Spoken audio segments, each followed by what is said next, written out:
Hello hello hello hello hello hello साठविला हरी साठविला हरी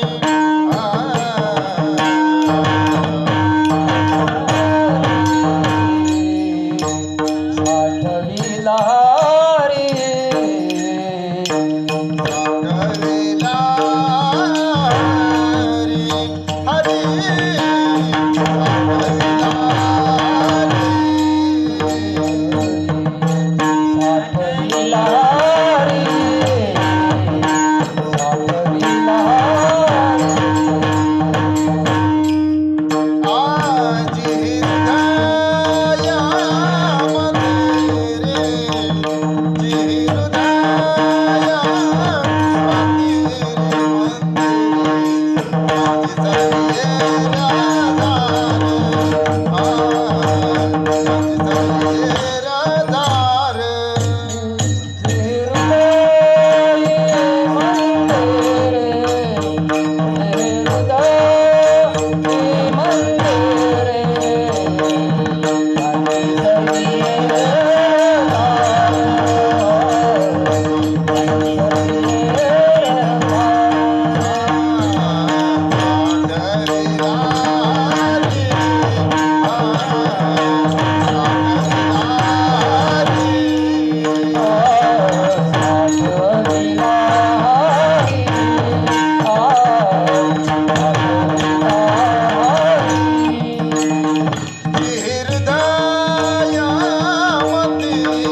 बोला पुंडलिक श्री ज्ञानदेव पंढरीनाथ भगवान की माऊली ज्ञानेश्वर महाराज की जगद्गुरु तुकाराम महाराज की शांतिगम एकनाथ महाराज की जय. विठ्ठला विठ्ठला विठ्ठला विठ्ठला विठ्ठला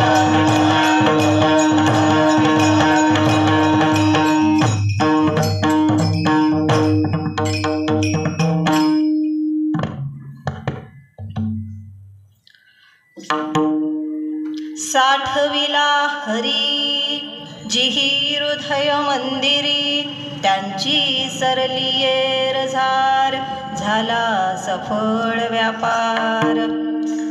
हरी आला हाता मग कैची भय चिंता त्यांची सरली येरझार झाला सफळ व्यापार.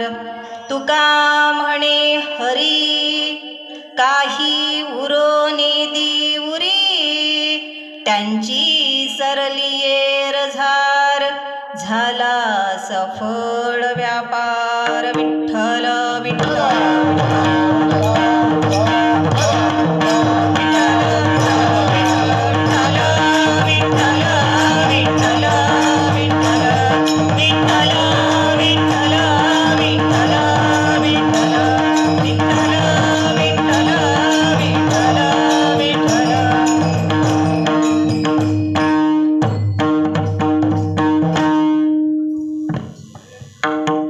महायोग पीठे तटे भीमरथावरं कुण्डलिकाय दातुं मुनीन्द्र समागण्डतिष्ठन्तमानन्दगन्ध परब्रह्मलिङ्गं भजे पाण्डुरङ्गं परब्रह्मलिङ्गं भजे पाण्डुरङ्गं. पांडुरंग करू प्रथम नमन पांडुरंग करू प्रथम नमन पांडुरंग करू प्रथम नमन पांडुरंग करू प्रथम नमन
वाचिया त्यांच्या कृपादाने कथेचा विस्तारू बाबाजी सद्गुरु दास तुका जयांचे केलिया स्मरण होय सकळ विद्येंचे अधिकरण तेची वंदू श्री चरण श्री गुरूंचे ते नमस्कारोनी आता नमो ज्ञानेश्वरा नमो ज्ञानेश्वरा नमो ज्ञानेश्वरा निवृत्ती उदारा सोपान देवा निवृत्ती उदारा सोपान देवा नमो ज्ञानेश्वरा नमो ज्ञानेश्वरा निवृत्ती उदारा सोपान देवा निवृत्ती उदारा सोपान देवा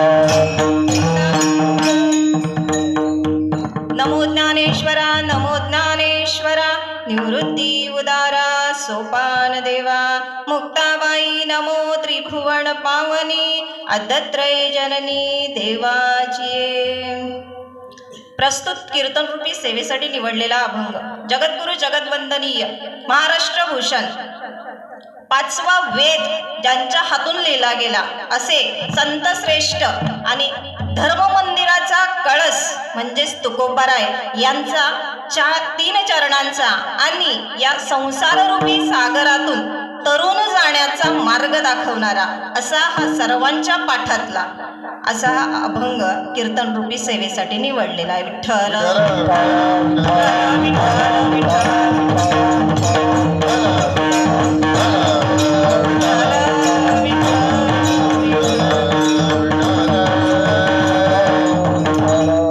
प्राप्तस्थळी प्राप्त प्रसंगी सेवेचा थोडा परिहार द्यायचा तो असा आपल्या गुरुंजा या गावामध्ये दुपटे परिवारातील ज्या मातोश्री जाऊन आजचा हा 12वा दिवस आहे.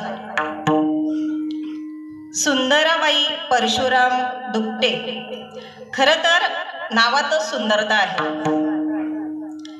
एखादी व्यक्ती अशी असते की अगदी तिच्या मुखाकडे बघितल्यानंतर समोरच्या व्यक्तीलाही हास्य यावं आणि काही माणसं अशी असतात की समोरच्याकडे बघितल्यानंतर असं वाटतं की बाबा दुःखातून उठून आलंय की कुठे डॉक्टरकडे चाललंय.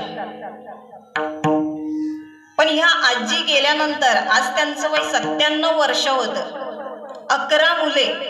विचार करा आज 1 आणि 2 झाली की बाईला असं वाटतं मला किती कामं आहेत आणि किती नाही, दिवसभर पुरतात. ज्या मातोश्रीने 11 मुलांना जन्माला घातलं आणि नवे नुसतं जन्माला घालणं तर कुणीही करू शकतं, पण त्यांना योग्य मार्गाला लावणं आज म्हणजे त्या निघून जाण्याच्या आधी त्याने नातरुंड पत्रुंड त्यांची मुलं सुद्धा बघितलेत. म्हणजे जवळजवळ 4 पिढ्यांचा अनुभव घेऊन या मातोश्री यांनी या इहलोकीची यात्रा संपवलेली आहे. खरं तर असं म्हणतात की दातृत्व हे अंगी असावं लागतं, कारण ते जर नसेल तर माणसाच्या जन्माला काही अर्थ उरत नाही. प्रत्येकाकडे श्रीमंत माणसं खूप बघायला मिळतात, गावोगावी असतात, पण श्रीमंत असला म्हणजे तो दातृत्ववान असेलच असं नाही. कधी कधी गरीब माणसं पण अशी असतात की सप्त्याच्या पत्रिकेमध्ये त्यांचं नाव पुढे असतं सर्वात मोठा देणगीदार म्हणून, आणि श्रीमंत माणसाचं नाव मात्र खाली. कारण देणगीदार जेव्हा देणगी मागायला येतात ना तेव्हा घराचे दरवाजे बंद करून मागच्या दरवाज्यात जाऊन बसणारी माणसं आहेत. पण ज्या मातोश्रींनी त्यांचं आयुष्य त्या 11 मुलांची सेवा करून नवे नवे गावात अशी एकही व्यक्ती नसेल की आवाज दिल्यानंतर ती येणार नाही त्यांच्याकडे. आज सुंदर असा जीवनाचा मळा त्यांनी फुलवलेला आहे आणि त्या मुलांना उत्तम असे संस्कार देऊन त्यांना त्यांच्या मार्गाला लावलेला आहे. परंतु माणसं काय मरावे परी कीर्तिरूपी उरावे. जाताना काय घेऊन गेल्या तर आज जो काही सोहळा इथे बघायला मिळत आहे प्रत्येकाच्या जीवनात तो असतोच असं नाही. आज अगदी पहिल्या दिवसापासून रोजच हरिपाठ भजन रोजच होते. भाग्यवंत घरी भजन कीर्तन. त्याच्यासाठी भाग्य असावं लागतं आणि ते निर्माण करावंही लागतं. नाहीतर जन्माला येऊन माणसाने काय करावं. तर आपण बघत आहोत की डॉक्टर झाला, इंजिनियर झाला, वकील झाला की लोकांना त्याचं भूषण वाटतं. पण जेव्हा जातो ना तेव्हा असं वाटतं, गावातली 4 लोक स्मशानाकडून येताना बोलत असतात, बाबा गेला ना तर बरं झालं, गावाची घाण गेली. जळो त्यांचे जियालेपण. भक्तीविना जर असं जर माणसाचं जीणं असेल तर त्या जीवनाला काही अर्थ उरत नाही. मोगरा फुलला आणि फुले वेचिताची भरू कडी असे आला. तो मोगरा फुलला तर कोणता फुलावा, तर भक्तीचा फुलावा. कारण तुम्ही आम्ही सगळे माळी म्हणून आलो आणि आपल्याला ती बाग फुलवून जायचं आहे ना की मालक होऊन जायचं आहे. मग जाताना काय घेऊन जायचं, तर ज्या मातोश्रीनी हे घर सोडलं जाताना काहीच नेलं नाही आणि येतानाही काही आणलं नव्हतं, पण जाताना त्याने जी कीर्ती मागे ठेवली.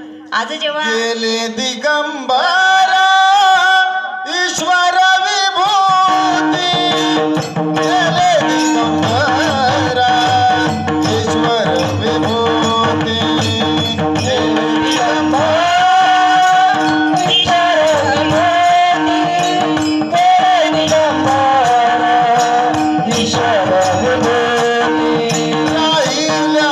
त्या कीर्ती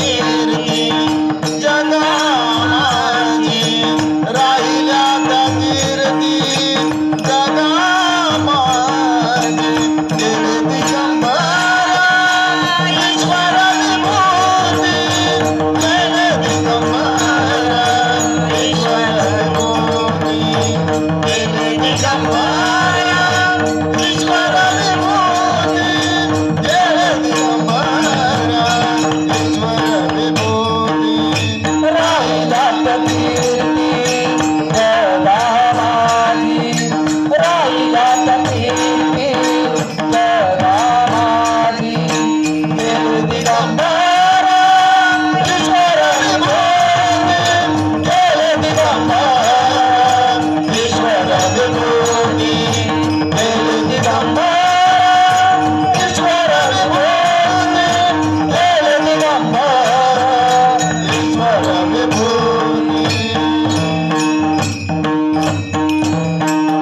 गेले दिगंबर ईश्वर विभूती, राहिल्या त्या कीर्ती जगामाजी. ज्या मातोश्रींनी एवढ्या मुलांचा सांभाळ केला, आज शाळेसाठी रस्त्यासाठी जागा दिली, शाळेसाठी जागा दिली. हे दातृत्व सगळ्यांकडे असतंच असं नाही. दिंडी पायी दिंडी सोहळा त्याच्यामध्ये सहभागी झाल्या, कुंभमेळ्याला जाऊन आल्या. म्हणजे माणसाच्या जीवनामध्ये जे करायला पाहिजे ते त्यांनी केलं. कारण तुम्ही आम्ही करतो खूप. आज जसं माऊल्यांना म्हटलं की येऊन मागे उभ्या राहा, किती जणी राहिल्या?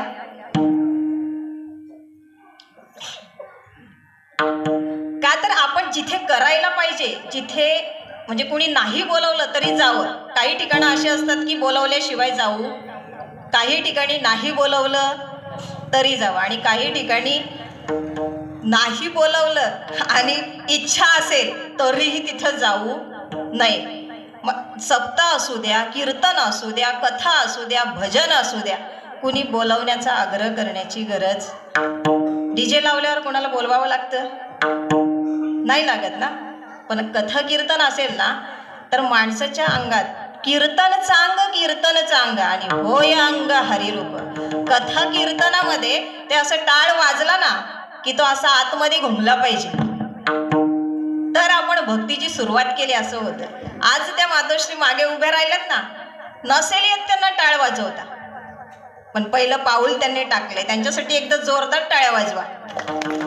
ही सुरुवात आहे माऊल्यांनो, ही सुरुवात आहे. कारण जर वयाच्या 40 नंतर 50 नंतर 70 नंतर जर आपण सुरुवात करू शकलो नाही तर पोहोचणार कधी?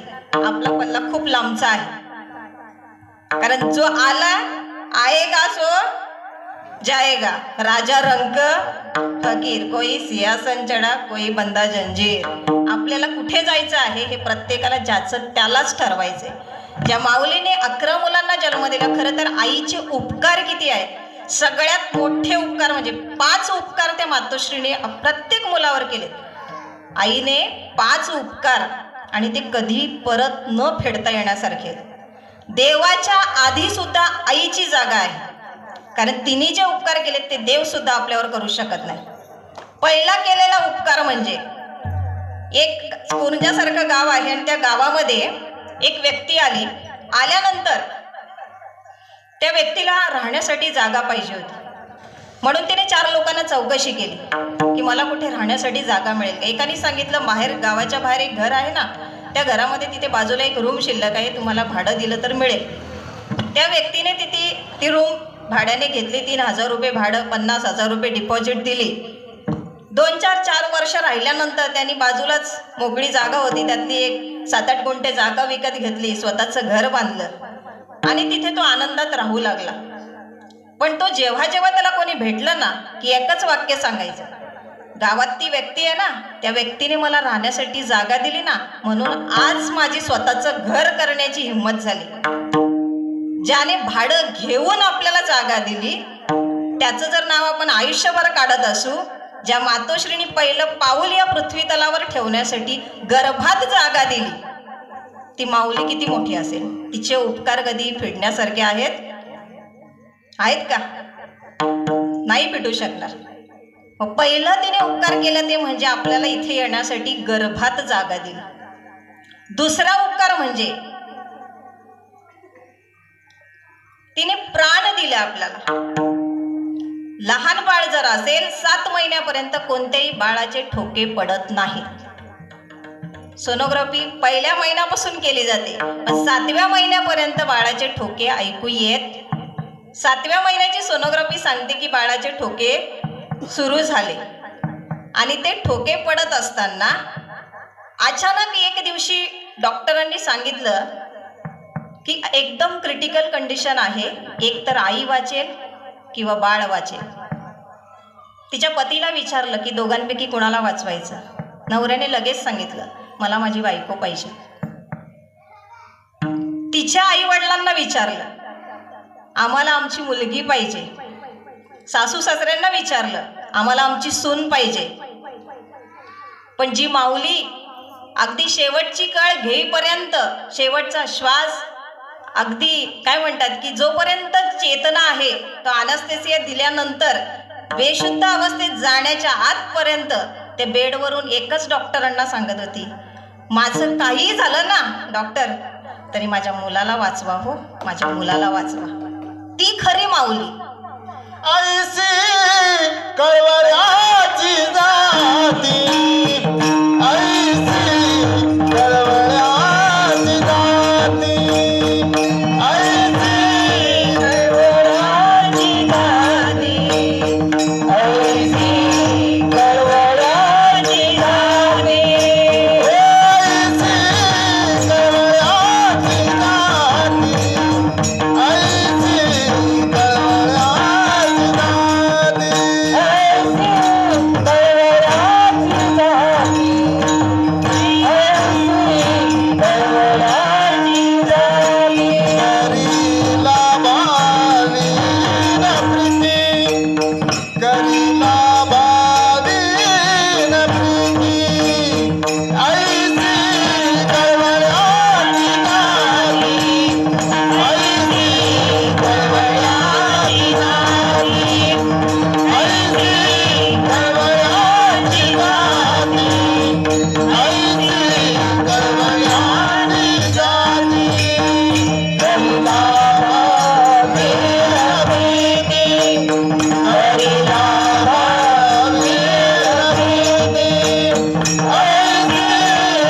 प्रत्येकाला सगळ्यांना वाटतं की मला माझी मुलगी पाहिजे, मला माझी पत्नी पाहिजे, पण आईला मात्र तिचं बाळ हवं असतं.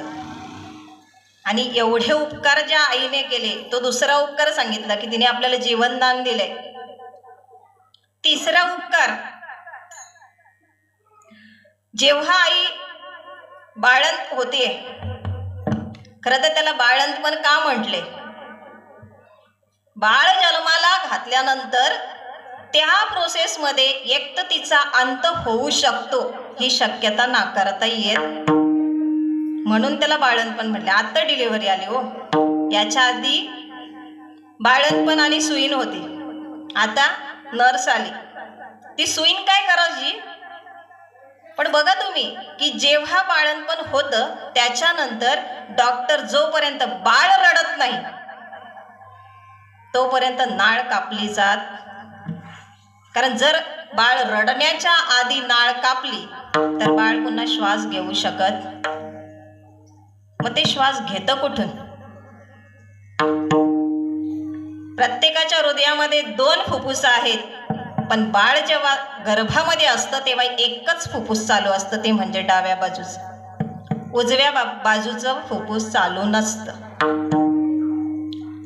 ज्या वेळेस ते जन्माला येतं, आईपासून वेगळं होतं, त्यावेळेस नाळ कापण्याच्या आधी उजवं फुफ्फुस सुरू होतं आणि त्यातून श्वास हळूहळू घेण्याची प्रक्रिया सुरू होते. पण ती प्रक्रिया होण्याच्या आधी जर नाळ कापली तर बाळ गतप्राण होतं. आणि म्हणून तो श्वास कोणी दिला तर त्या आईने दिलाय. जो तुम्ही विचार करा, जर पुरुषांना जर अर्धा श्वास घ्यायला सांगितला तर त्यांना व्हेंटिलेटर लावावं लागेल. आणि 100% खरी गोष्ट आहे. तुम्ही कोरोनाच्या काळात बघितलं असेल, श्वास घ्यायला त्रास व्हायला लागला तर व्हेंटिलेटर लावावं लागलं, ऑक्सिजन लावावा लागला.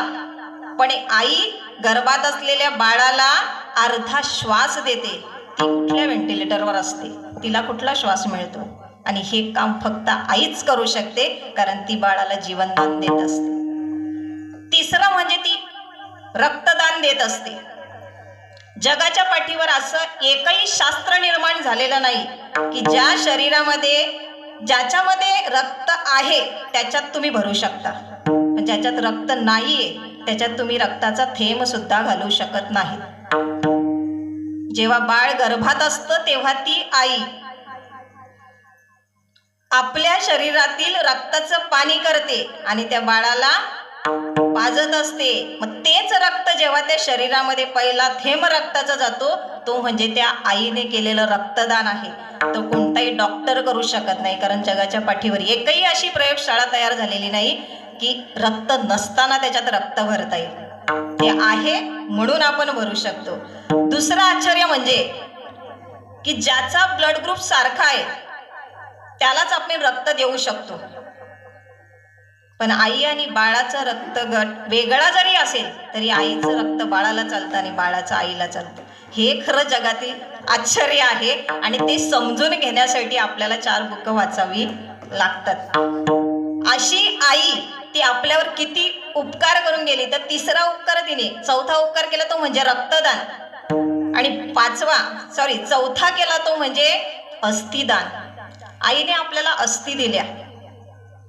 जर 2 वर्ष एखादं लोखंड मातीमध्ये पडलं तर ते गंजून जातं,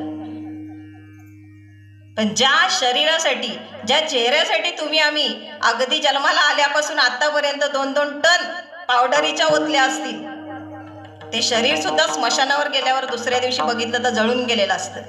जे केस पांढरे झाले त्यांना काळे करण्यासाठी आपण एवढा 8 तास करतो, किती वेळा डाय लावतो ते विचारू नका. ते केस सुद्धा दुसऱ्या दिवशी शिल्लक राहत नाही. पण ज्या अस्थी आईने दिल्यात ना, त्या माती सुद्धा त्याची माती करू शकत नाही. हे खरं दान आहे आणि ते फक्त आईच करू शकते. आणि सगळ्यात शेवटचं दान म्हणजे, आता सगळ्यांना पहिलं तर हात जोडते की तुम्ही पण माता माऊल्या आहेत, सगळे बसलेले माझे वडीलधारी माणसं आहेत, तरी त्यांच्या समोर बोलते, क्षमा मागून बोलते, पण मला माझा विषय सांगण्यासाठी ते सांगणं खूप गरजेचं आहे. 5वं दान म्हणजे लज्जादान. ज्या आईने बापापासून आपली लज्जा राखून ठेवली, भावापासून राखून ठेवली, समाजातील प्रत्येक व्यक्तीपासून आपली लज्जा राखून ठेवली, त्या आईने जेव्हा बाळ भुकेचं असतं तेव्हा 4-4 माणसं असू द्या, स्टेशनवर असू दे आई, तरी सुद्धा बाळाला स्तनपान करते. ती फक्त आई असू शकते, ती फक्त आई असू शकते. आणि एवढं दान ज्या मातोश्रींनी केलं त्या आईसाठी दुसरं काय आपण बोलू शकतो. आणि अशा आई वडिलांना जर आपण वृद्धाश्रमात टाकत असू तर आपल्यासारखे निष्ठुर दुसरं कुणीच असणार नाही. जगाच्या पाठीवर कोणताही देव त्याला माफ करू शकत नाही. आणि हे उपकार करणारी जी मातोश्री आहे, आज 11 मुलांना जन्म द्यायचा आहे, थोर तुझे उपकार, थोर तुझे उपकार, थोर तुझे उपकार,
आणि म्हणून कधी तुम्ही देवाची सेवा करू नका, तीर्थयात्रेला जाऊ नका, उपवास तपास करू नका, व्रतवैकल्य करू नका, पण आईवडिलांची सेवा करायला मात्र विसरू नका, कारण त्याच्यासारखं पुण्य दुसरं कुठे मिळणार नाही, शोधूनही सापडणार. त्या पुंडलिकासाठी 28 युग उभं राहिलं, युगे 28 उभा विटेवरी.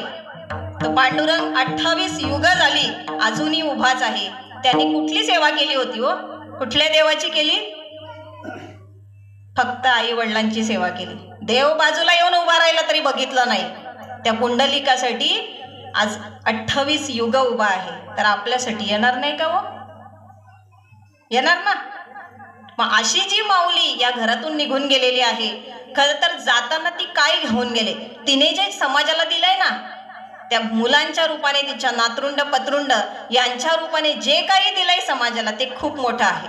आणि त्याच्यासाठी त्या माऊलीचं आजचं जे काही काय म्हणतात की मरावे परी कीर्तिरूपी उरावे, किंवा याजसाठी केला होता अट्टहास, आणि शेवटचा दिवस तो गोड आहे म्हणून आज तुम्ही आम्ही इथे जमलेलो आहोत. नाहीतर आज बघितलं तर अगदी 3 दिवसात कार्यक्रम उरकून मोकळे होणारी मुलं आहेत. कुणाला वेळ नाही हो कुणासाठी द्यायला. त्या दिवशी आम्ही असंच एका प्रेतावर गेलो होतो. 8:30चा टाइम दिला होता. एक व्यक्ती भाषण करायला उभा राहिला आणि राहिल्यानंतर त्या मुलांची सगळ्यांची कीर्ती सांगता सांगता बिचारायला थोडासा वेळ झाला. बघा कसं, म्हणजे ज्याच्यासाठी आपण आयुष्यभर हे माझे असं करत करत जगतो, ती माणसं एकदा का यातला चैतन्य निघून गेला, आत्माराम निघून गेला, की मग आपल्यासाठी थांबायला कुणालाही वेळ. त्या व्यक्तीला बघून प्रत्येक जण सांगत होता, बाबा तुझं आवर, बस झालं, रात्र झाली, घरी जायचंय. म्हणजे जी आई त्या शरणावर पडलेली होती तिच्यासाठी जर 10 मिनिटं उशीर झाला तर आपल्यासारख्याला वेळ नसतो. आणि ज्याच्यासाठी आपण आयुष्य वाया घालवतो, विचार करा, संसारासाठी आपण हाडाची काढ करतो, पण जाताना बरोबर काही नेतो का? नाही. म्हणजे लोकांना कुणासाठी द्यायला वेळ.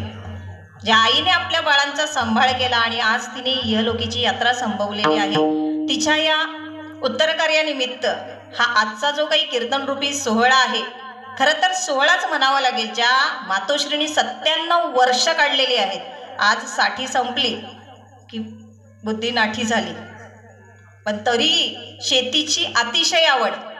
काही पिको, काही मिळो किंवा न मिळो, पण शेती करणार. कारण हे आज शेतकरी जगला तर समाज जगणार आहे. याच्या पुढचा काळ असा येणार आहे ना, तो लांब नसणार आहे. 4 वर्षात जाऊन बघा तुम्ही, ज्याच्याकडे 1 एकर जरी जागा असली ना, तो राजा असणार आहे. आणि त्याचा तो वेळ आता आलेलीच आहे. तुम्ही बघत असाल की 1 गुंठा जर नाक्यावर असली ना तर करोडपती होतो. मग शेतकरी श्रीमंत की सावकार श्रीमंत?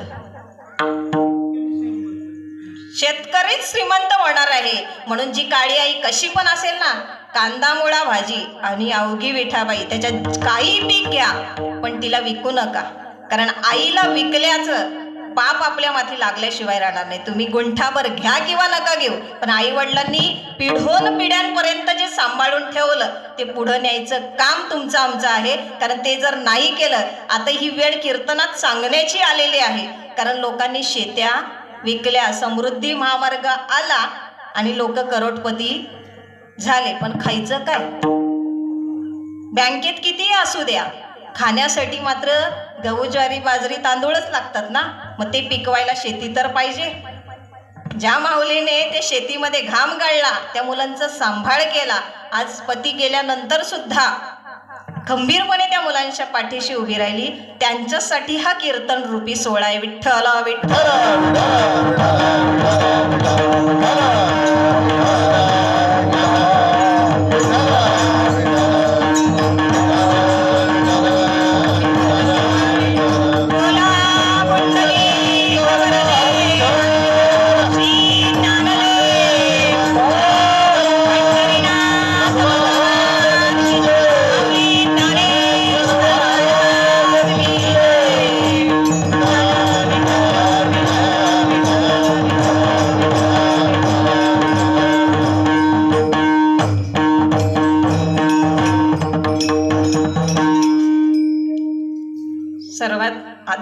क्षमा मागते की आज खरं तर माझी तब्येत बरी नाही आहे.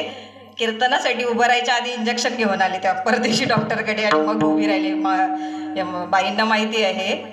पण तरी जे आणि जसं जमेल, महाराजांना आधीच म्हटलं की आता सगळं तुमच्यावर आहे. मी फक्त तो जसा बोलावणार आहे तसं बोलणार आहे, बाकी माझ्यात क्षमता अजिबात नाही आहे. पण तरीसुद्धा वेडं वाकडं जे जसं काही असेल ते माझ्या सद्गुरूचा प्रसाद म्हणून त्यातलं एक वाक्य जरी घरी घेऊन गेले तरी माझं कीर्तन सफळ झालं असं मी मानेन.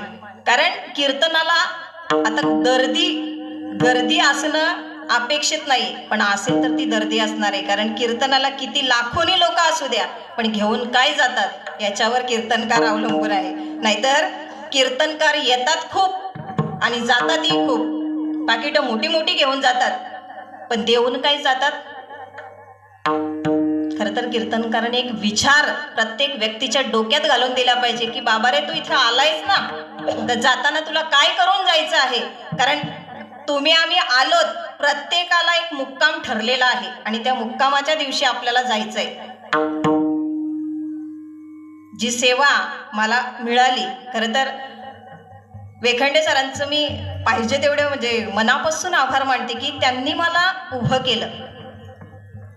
याच्या आधी पूजाताई कोण होती इकडच्या परिसराला माहिती पण नव्हतं, पण जिथे जिथे त्यांनी संधी मिळाली तिथे तिथे त्यांनी मला उभं केलं. खरं तर मी मनापासून त्यांचे धन्यवाद देते की प्रत्येक ठिकाणी आपण असं बघतो की जिथं पिकतं तिथं विकत. आपल्याला असं वाटतं आपल्यातलाच आहे ना, तो काय सांगणार आहे. बरोबर आहे ना. मी म्हणत नाही की मी तुम्हाला खूप काही शिकवून जाणार, कारण शिकवण्यासाठी मी आलेलेच नाही. शिकून कोणी शिकत. ज्या मुलांना मी शिकवते ना त्यांच्याकडे बघून मला वाटतं की ही मुलं शिकू शकत नाही. त्यांना इच्छा असेल, कारण पाणी त्यालाच पाजलं जाऊ शकतं ज्याला तहान लागली. त्याच्यामुळे ज्या तहानेने आणि ज्या भुकेने तुम्ही इथे आलात, जसं जमेल तसं मी देण्याचा प्रयत्न करणार आहे. ज्यांच्याकडून ही सेवा मिळाली, खरं तर सेवा खूप आधीच मिळाली होती. मी आजारी होती तर पण सांगू शकत नव्हती की मी येत नाही, कारण एकदा शब्द दिला की दिला. मग तुम्ही आजारी असा पडत उठत या, कारण समाज तुमच्यासाठी आलेला आहे. तुम्ही जे प्रेम दाखवले आज इथे जेवढी मंडळी आहे ना, समाधान वाटतं की त्या मातोश्रीने खरंच काहीतरी केलं असेल, म्हणून त्यांच्या शेवटच्या दिवसाला ही उपस्थिती आहे. नाहीतर 4च माणसं असतात. मी बऱ्याच ठिकाणी कार्यक्रम केलेत ना, 4च टाळकरी वाळकरी 4-5 दिसतात, 1-2 मृदंगमणी आणि गायक वादक, बस. यांच्याशिवाय समोर घरचीच माणसं असतात. पण आज या सोहळ्यासाठी तुम्ही मला आमंत्रित केलं, तर त्यासाठी मनापासून धन्यवाद देते. गायक वादक यांची उत्तम साथ मिळेल अशी अपेक्षा करते आणि माझ्या कार्यक्रमाला सुरुवात करते. विठ्ठल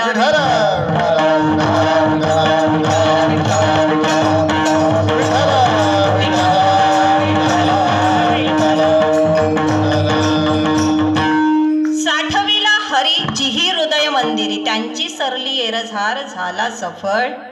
तुम्हा आम्हाला इथे व्यापारासाठी आलोत. आपण तुम्ही आम्ही सगळे व्यापारासाठी आलोत, पण तो व्यापार कसा करायचा आता हे आपल्या हातात आहे.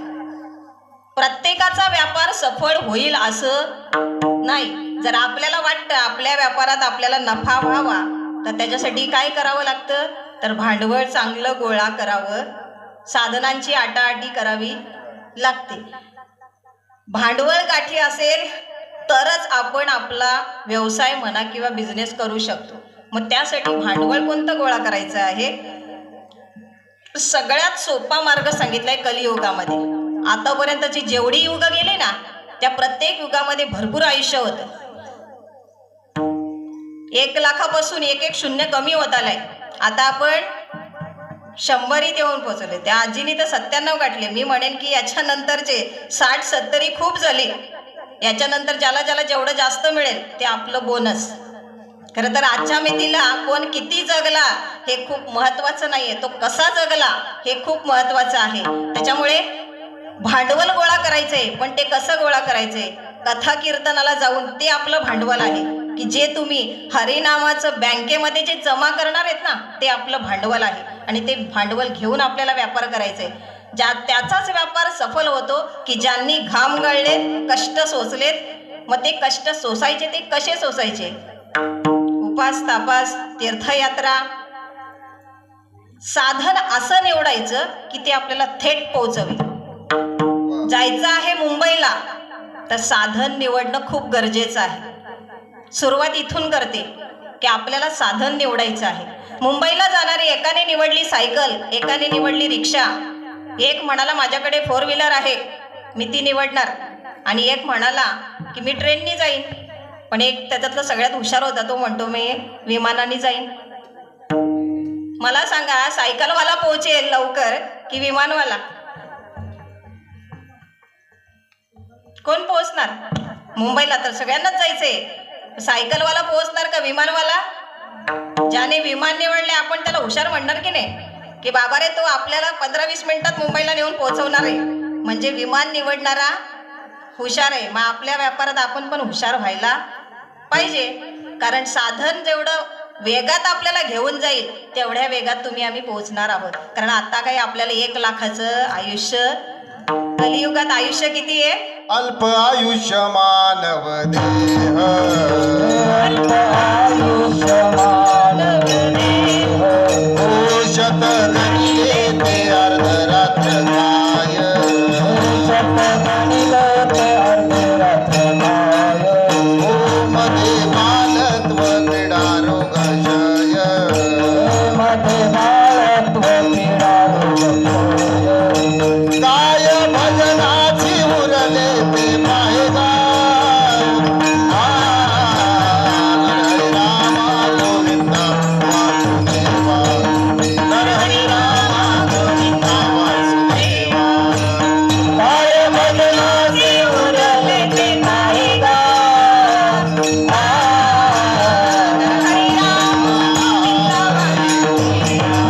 ओ हरे रामा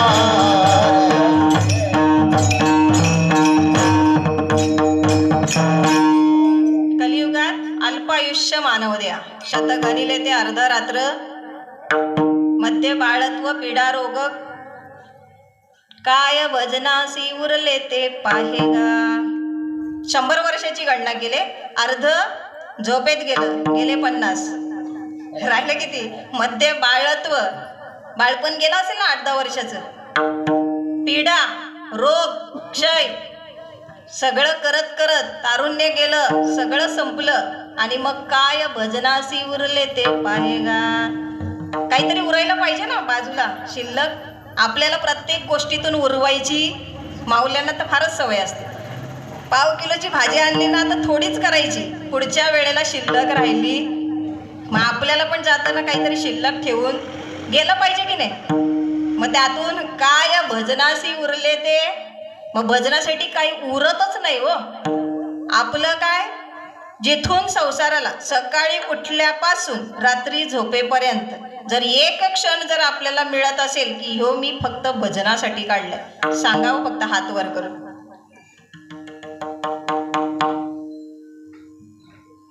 टाळ्या वाजवा जरा त्यांच्यासाठी.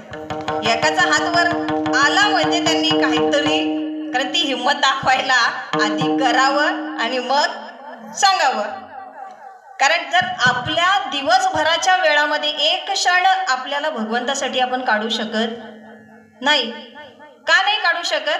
कारण आपण आपलं घर त्याला घरच ठेवलंय. ज्याने त्याला मंदिर बनवलं ना त्याच्या घरात देव, आणि ज्याने त्याला, तुम्ही बघा, ज्याच्या हृदयामध्ये पैसा ती बँक, ज्याच्या हृदयामध्ये घर संसार पोरं बाळ ते घर, ज्याच्या हृदयामध्ये गाई गुरं तो गोठा, आणि ज्याच्या हृदयामध्ये भगवंत ते मंदिर. मग आपल्या हृदयाला जर आपण मंदिर बनवलं तर मग प्रत्येक क्षण त्या मंदिरातील देवाची पूजा करण्यासाठीच असेल ना. माऊली हरिपाठामध्ये म्हणते, देवाची द्वारी उभा क्षणभरी आणि तेने मुक्तिचारी. एक क्षण पाहिजे, जास्त काही नकोय, पण तो क्षण काढणं सुद्धा मुश्किल आहे. आणि जर कोणी काढत असेल ना तर तुकोबाराय त्याच्या आई वडिलांना धन्यवाद देतात की असा जर कोणी माईचा लाल असेल की जो भक्तीमध्ये पुढे जात असेल तर त्याचे आई वडील धन्य आहेत. धन्य माता पिता दयाची, धन्य माता पिता दयाची, धन्य माता पिता दयाची,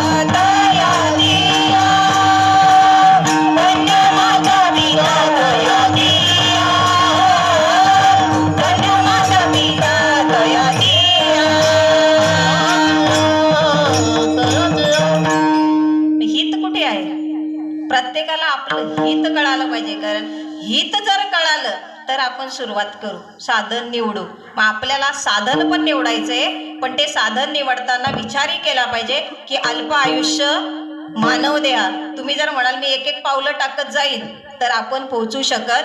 आता आपल्याला भरारीच मारवावी लागणार आहे गरुडासारखी, त्याशिवाय पोहोचता येणार नाही. एकदा नारद मुनी भगवंताला विचारतात, भगवंता तुझ्या यादीमध्ये सर्वश्रेष्ठ भक्त कोण आहे, मला ऐकायचंय. बघा, भक्तीचा प्रत्येकाला गर्व होत असतो. नारद मुनी म्हणतात की देवा मला ऐकायचंय की तुझ्या यादीमध्ये सर्वश्रेष्ठ भक्त, मला असं वाटतं की माझ्याशिवाय दुसरा कोणी असणार नाही. देव म्हणतात नाही रे नारदा, त्या उत्तरेकडे ना एक श्रीहरी नावाचा शेतकरी आहे आणि तो माझा सर्वश्रेष्ठ भक्त आहे. नारदाला विश्वासच बसत नाही. अरे माझं प्रत्येक श्वासाला मी देवा तुझं नाव घेतो, तर माझ्यापेक्षा अजून श्रेष्ठ कोण असू शकतो, मला एकदा त्याला भेटायचं आहे. नारद मुनींना देवाने सांगितलं की जा तिथं तिथं त्याचं घर आहे आणि त्या घराच्या तिथे जाऊन बघ.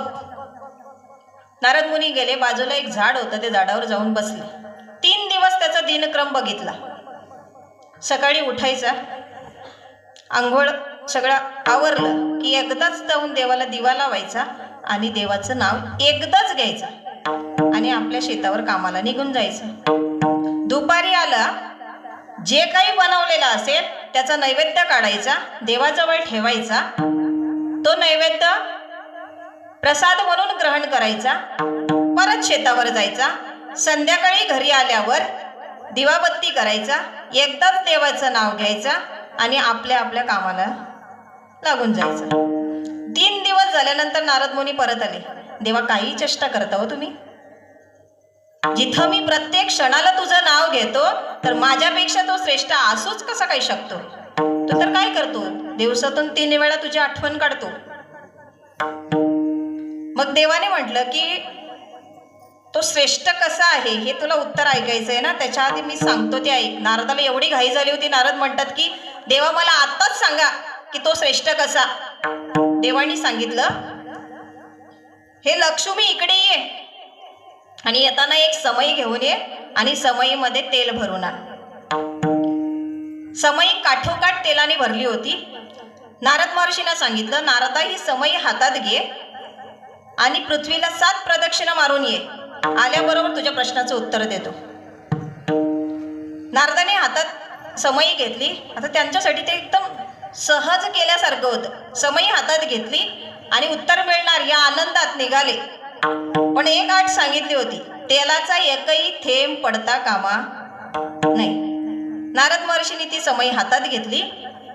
हातात घेतल्यानंतर अगदी 7 प्रदक्षिणा मारेपर्यंत नारद महर्षी अगदीच एकदम गळूनच गेले होते. 7 प्रदक्षिणा कशा तरी घामाघूम होऊन परत आले, परत पूर्ण करून आल्यानंतर देवाने विचारलं, देवा नारदा तू पृथ्वी बघितली असेल ना, कसं वाटलं तुला येताना.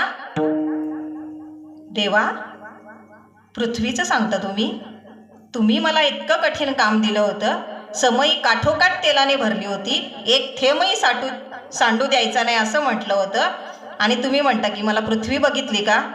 कसं बघू मी पृथ्वीकडे, ते थेंब सांडू नये म्हणून सगळं लक्ष तर त्या थेंबाकडेच होतं, मी कसं बघणार पृथ्वीकडे.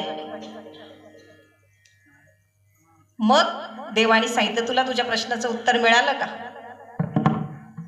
नारद महर्षींची टूक पेटली नाही, कारण एक अहंकार असतो प्रत्येकाला आपल्या कर्माचा. तेव्हा कसं काय, अरे मी ज्याला ज्या कामासाठी पाठवलंय ना, ते त्याचं काम आहे की तुला मी शेतकरी म्हणून जन्माला घातलंय आणि तो त्याचं काम सचोटीने करतो, आणि ते करत असताना तो 3 वेळा माझं नाव घेतो, हे माझ्यासाठी खूप झालं. कारण तो माझं काम करतोय, मी जी दिलंय काम ते तो करतोय. आपण कशासाठी आलो,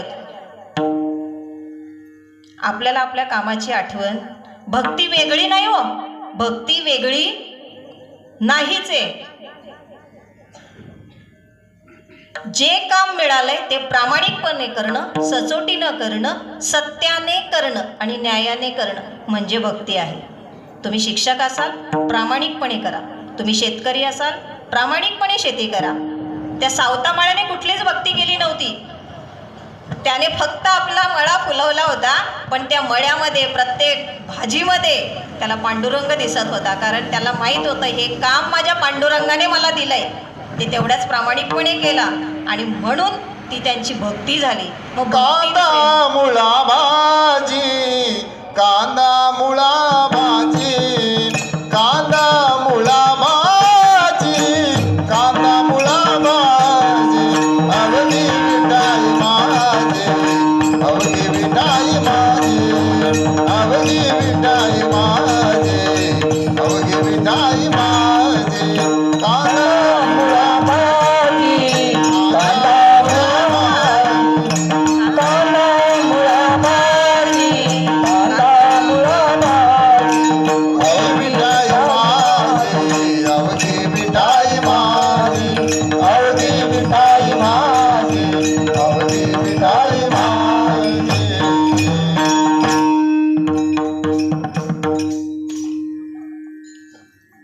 सावता महाराज म्हणतात कांदा मुळा भाजीने अवघी विठाबाई.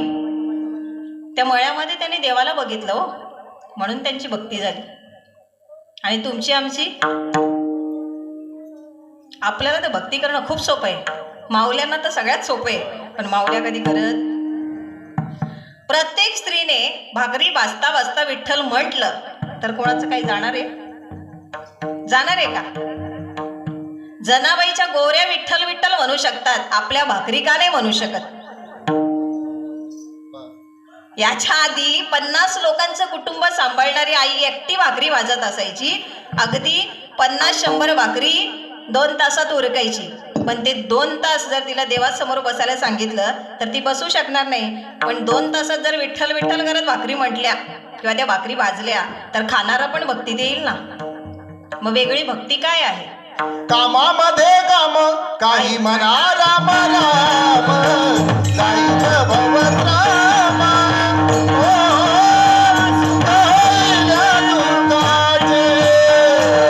कामामध्ये काम काही म्हणा राम राम, काही भगवत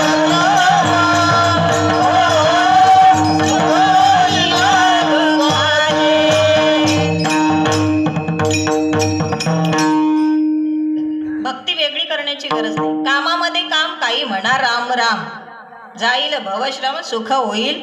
आपल्याला दुःख का होतं? काम केल्याचा थकवा जर आपल्याला येत असेल तर समजायचं आपण काम केलं. आणि काम करून आपल्याला जर फ्रेश वाटत असेल, बरं वाटत असेल, सुख मिळत असेल, आनंद मिळत असेल तर समजायचं आपण भक्ती केली. आई कधी थकत नसते हो. आई कधी थकत नाही. का तर तिला माहित आहे माझं कर्तव्य काय आहे, तर माझ्या मुलाबाळांना, माझ्या नवऱ्याला, माझ्या कुटुंबाला मला सांभाळायचं आहे. आणि म्हणून तिच्या चेहऱ्यावर थकल्याचं लवलेशही नसतं. पण तेच कामवाली बाई येऊ द्या. कामवाली जर 2 घरचं काम करून आली आणि तिसऱ्या घरी कामाला लागली, तिला एक शब्द सांगून बघा तुम्ही, ती फाडफाड बोलणार, मला तुझं काम पण नको ना तुझे पैसे पण नको, मी येत पण नाही. का तर ती कामवाली, ती आई नाही. आई जसं तिचं काम कर्तव्य म्हणून करते म्हणून ती तिची भक्ती आहे. आईला वेगळी भक्ती करायची गरज नाही. पण आता आई राहिली, आता आली मम्मी. आता त्या दिवशी ती मुलगी आईसाठी रडत होती. सगळे तिला म्हणत होते, अगं एकदा तरी तिला हाक मार, एकदा मम्मी मम्मी. ज्या आईने तुला गर्भात वाढवलं, 9 महिने 9 दिवस अगदी तळ हाताच्या फोडासारखं जपलं, त्या आईला जाताना जर आपण एकदा आई म्हटलं ना तर तिला पाना वळेल हो. जाताना तिला मम्मी म्हटलं तर ती का नाही मम्मी सारखी होणार? आपल्या आयांचं प्रेम का कमी झालंय? तर आपली मुलं आपल्याला मम्मी सांगायला लागलेत. आणि मम्मीचा अर्थ आहे मेलेलं थडगं. त्याच्यात कधी जीव येणार, कधी भाव निर्माण होणार, कधी प्रेम निर्माण होणार. म्हणून मुलांना कमीत कमी आई आणि बाबा म्हणायला शिकवा.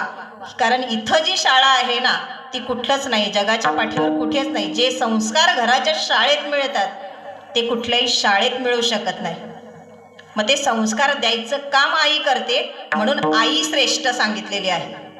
मग त्या आईने जर आपलं काम करत करत विठ्ठल म्हटलं तर समजायचं ती देवच आहे, ती देवच आहे, तिला वेगळं देवत्व आणण्याची गरज नाही. कारण या हृदयामध्ये आपल्याला काय करायचंय तर आपल्याला कुणाला तरी साठवायचं आहे, आणि साठवून नुसतं साठवून नाही ठेवायचं तर त्याला आठवायचं पण आहे. कारण प्रत्येकाच्या हृदयामध्ये राम आहे, प्रत्येकाच्या हृदयामध्ये राम आहे, पण तो शोधावा लागतो. कारण तुम्ही आम्ही शोधायला जातो म्हणून आपल्याला सापडत, देवाला शोधण्याची गरज नाही. कारण जे शोधायला गेले ते परत आलेच नाहीत आणि एकालाही देव सापडला नाही. मग तुम्ही आम्ही पण शोधण्याचा अट्टहास करायचा नाही. मग काय करायचं? हे महाराज तर काही उलटच दिसते बाबा, काहीतरी उलटच सांगते. आतापर्यंत आलेले सगळ्या कीर्तनकार आम्हाला म्हणायचे देवाला शोधा, देवाला शोधा. ही बाई तर काहीतरी उलटच सांगते. पण ऐका, देवाला शोधायला बाहेर जाण्याची गरज, देवासाठी स्वतःला हरवावं लागतं. देव आहे, देव आहे, देव आहे,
शोधून पाहिजे. मला सांगा, आता मी थोडं विज्ञान सांगते, शास्त्र सांगते.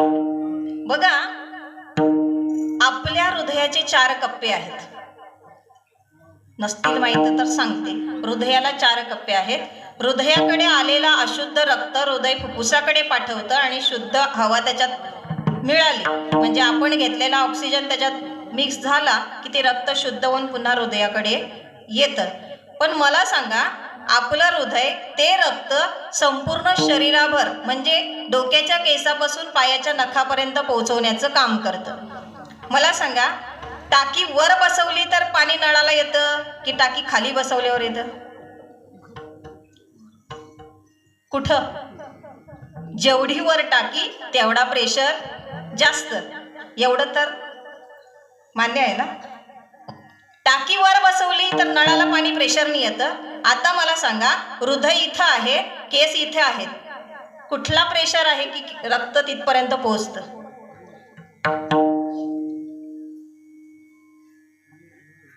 कोणतं तरी प्रेशर असेल ना. हृदय सतत पंपिंग करतं. पंपिंग म्हणजे जसं माझ्या हाताची हालचाल होते ना, तसं हृदय सतत पंप करत असतं. म्हणजे रक्त बाहेर फेकतं, पुन्हा आतमध्ये घेतं.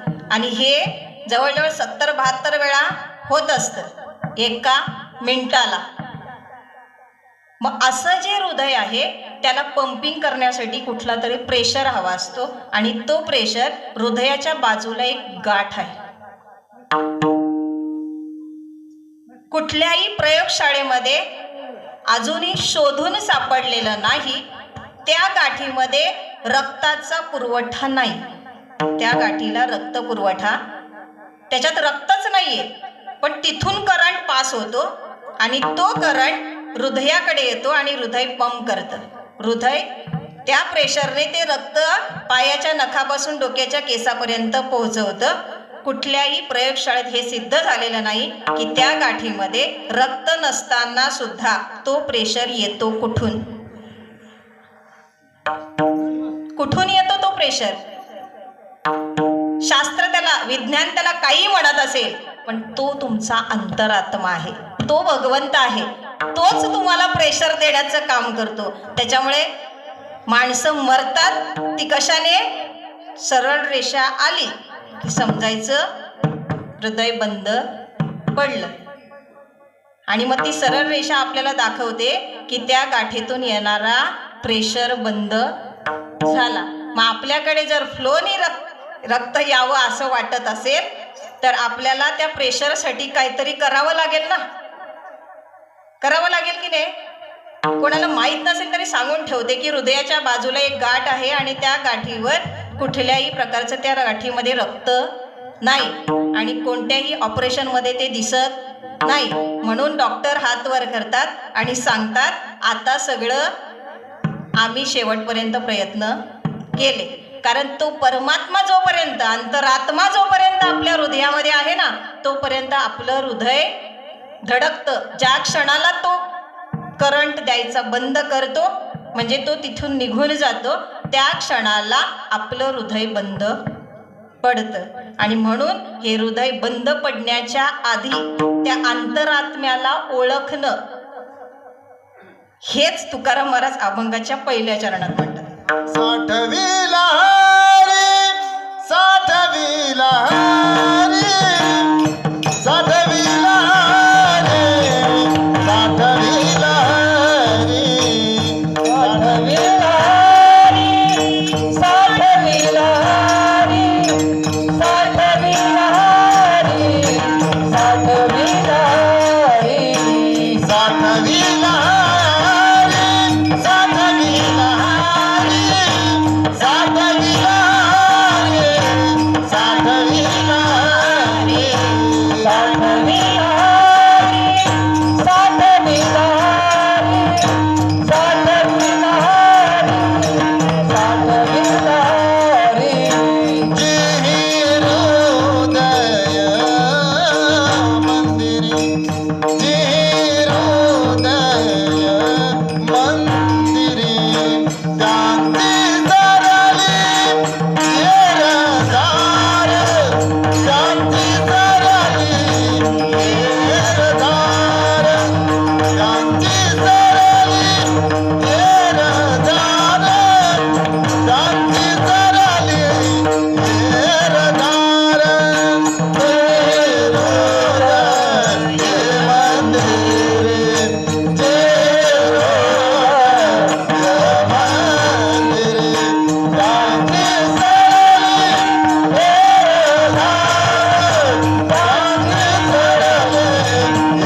येरदार, शांती सरली येरदार, शांती सरली येरदार.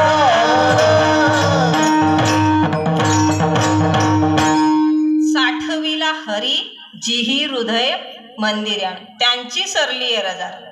झाला सफळ. मग त्या हृदयामध्ये असलेल्या आत्मारामाला आधी ओळखावं लागेल. पण तुम्हाला माहिती आहे का, आपल्याला आम्हाला देव ओळखता काय येत नाही. कारण तुम्ही आम्ही त्याला बहिर्दिशेने शोधतोय, बाहेरच्या बाजूला शोधतोय. आणि जो आत आहे, आत हरी बाहेर हरी, हरीला घरी कोंडिले. मग तो जर हरी आपल्या आतमध्ये आहे आणि तुम्ही आम्ही त्याला बाहेर किती शोधलं तरी तो कधी सापडणार नाही. म्हणून हरीला शोधायला जायचं. माऊलीने अख्खा हरिपाठ आपल्याला दिलाय, पण आपण हरिपाठ करून मरतो, पण हरिपाठ समजून घेत. ज्याला हरिपाठ कळाला ना त्याचा परिपाठ पण चांगला होतो आणि त्याचं महानिर्वाण पण चांगलं होतं. पण त्यासाठी हरिपाठ कळवून घ्यावा लागेल, हरिपाठ करून चालणार. हरिपाठाचं जर पहिलं चरण बघितलं तुम्ही तर अगदी प्रथम चरणामध्ये माऊली म्हणतात, हरिमुखी म्हणा, हरिमुखी म्हणा पुण्याची गणना. हरीला मुखाने आळवा, कुठंही म्हटलेलं नाही हरिपाठ करा, हरिपाठ करा. आपण काय केलंय, अपभ्रंश झालाय शब्दांचा, शास्त्रांचा अपभ्रंश करून आपण त्यांना आपल्या पद्धतीने वाचायला सुरुवात केले. आणि म्हणून तुम्ही आम्ही शास्त्रांना कळवून वाचून सुद्धा आपण तरुण जात. म्हणून शास्त्र सांगणारा कोण आहे, किती प्रतीचं आहे हे समजल्यानंतर त्याचं शास्त्र कळतं. म्हणून आधी संतांना समजून घेतलं पाहिजे. संत कोणाला म्हणतात? तेची संत, ज्यांचा हेत, ज्यांचा आयुष्याचा हेतूच विठ्ठल आहे त्यांना संत म्हणतात. भगवे कपडे घातले म्हणजे कोणी वैरागी बनत नाही, कारण असे घालणारे भरपूर असतात. भगवे कपडे घातले म्हणजे कोणी वैरागी बनत, कोणी संन्यासी बनत. वृत्ती, आपली वृत्ती भगवी बनली पाहिजे. वैराग्याचं प्रतीक आहे भगवे वस्त्र, आणि भगवे वस्त्र धारण करणं म्हणजे आपली वृत्ती आहे ना, तिला भगवं बनवा. आपल्या हृदयामध्ये आपण, आपल्या चित्तामध्ये वैराग्य आणा. आपण ब्रह्मचर्य आहे. तुम्ही आम्ही काय केलंय, आपल्याला जर कोणी भगवे कपडे घातलेला एखादा वैरागी आलेला दिसला की आपल्याला वाटतं की बाबाचे पाय धरू की त्याला उचलून आणू. पण त्याला वरपांगी पाहण्यापेक्षा अंतरात्म्यामध्ये जाऊन शिरून पहा की खरंच बाबा त्या वृत्तीचा आहे का. कारण चित्त, वृत्ती या दोन्ही गोष्टी जेव्हा बदलतात ना, तेव्हा माणूस बदलत असतो. आणि माणूस जर बदललाच नाही तर जसा आला तसाच जाणार आहे. कारण ज्या क्षणाला तुम्ही आम्ही जन्माला आलेत ना, त्या क्षणाला आपण मृत्यूच्या दिशेने पावलं टाकत आहोत. कोणी 40, कोणी 50, कोणी 60, कोणी 70. जो जिथे आहे त्याने तिथून सुरुवात करायची. जर सुरुवातच केली नाही तर आपण आपल्या ध्येयापर्यंत पोहोचणार नाही. मग पोहोचायचं कुठे, आपण आलोत कुठून, आणि आपल्याला इथे येऊन करायचं काय आहे हे जर आपल्याला जाणून घ्यायचं असेल तर आपल्याला संतकडून घ्यावे लागतील. संतांचं वाङ्मय समजून घ्यावं लागेल. हरिपाठामध्ये माऊली म्हणतात की हरिमुखे म्हणा, हरिमुखे म्हणा, पुण्याची गणना कोण करी. पण तो हरिपाठ करत असताना फक्त हरीला गायला सांगितलंय, हरिपाठ करायला नाही म्हटलं. हरिपाठ तोपर्यंतच करायचा जोपर्यंत आपल्या मुखाला सतत हरी येत नाही. ज्या क्षणाला आपल्याला 24 तास जर आपण हरी हरी म्हणत असू त्या क्षणी आपला हरिपाठ संपला, मग करायची गरज नाही. ज्या क्षणी तुम्ही काकडा करता, काकडा दिलाय कशासाठी दिलाय, तर काकड्यामध्ये आपल्याला जाग केलंय. उठा जागे वारे आता, उठा जागे वारे आता, उठा जागे वारे आता. स्मरण करा पंढरीनाथ, स्मरण करा पंढरीनाथा. भावे चरणी देवा माता, भावे चरणी ठेवा माता. चुकली व्यथा जन्माच्या, धनदारा पुत्र धन, धनदारा पुत्र धन. चुकवी गाथा जन्माचा, धनदारा पुत्र धन. धनदारा पुत्र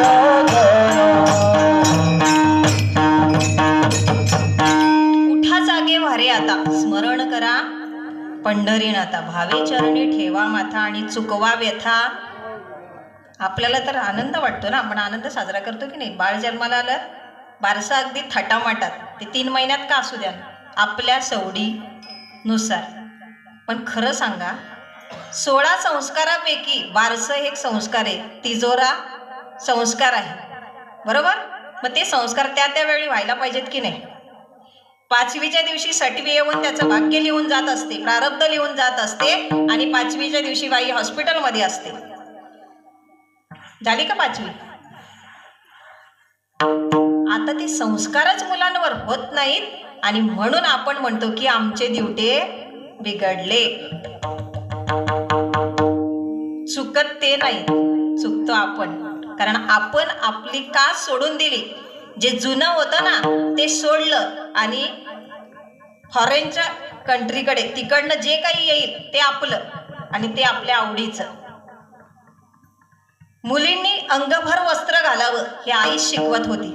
आज आईच लहान मुलगी असते ना, तिला छोटेसे कपडे आणून देते, अगदी वरचं झाकावं आणि कंबर झाकावी एवढेच. आणि मग मोठे झाल्यानंतर तिने जर छोटे छोटे कपडे घातले ना, मग तिला सांगते, बाई तुला 4 चौकात जायचं ना, तर अंग भरून कपडे घालेल का ती?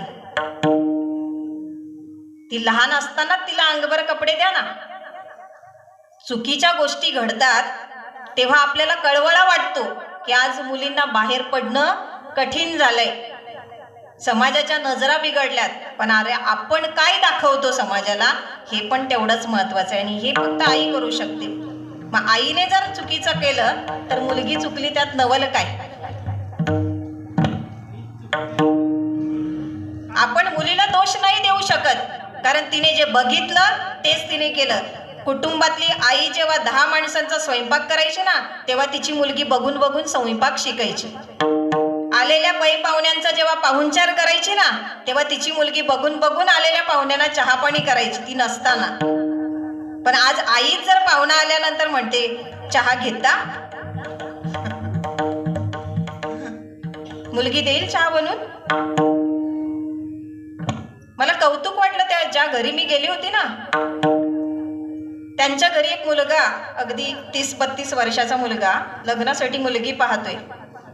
त्याची आई मला म्हणत होती की ताई ना, कुठे जर मुलगी असेल चांगली तर सांगा, आम्हाला जास्त शिकलेली नको, 10वी-12वी असेल तरी चालेल, फक्त तिने आलेल्या पाहुण्यांचा सत्कार केला, त्यांची उठबस केली पाहिजे, एवढंच.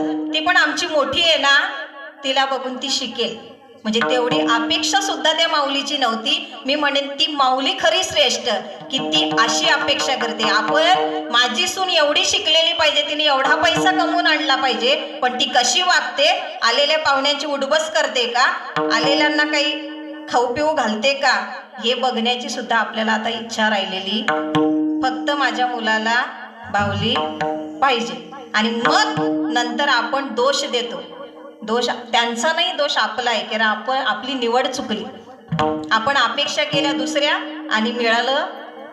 अपेक्षा जी केली ते आपण शोधलं. मग आपल्याला काय पाहिजे हे सुद्धा आपल्याला कळालं पाहिजे. आज बऱ्याच माऊल्या आहेत म्हणून जरा बोलतेच, कारण ही समाजाची गरज झालेली आहे. आपल्याला वाटतं की माझी सून चांगली असावी, पण आपली मुलगी तिला सासूने अगदी फुलासारखं ठेवावं असं जर आपल्याला वाटतं, आणि आपल्या सुनेला आपण 4 चौकात घालून पाडून जर बोलत असू,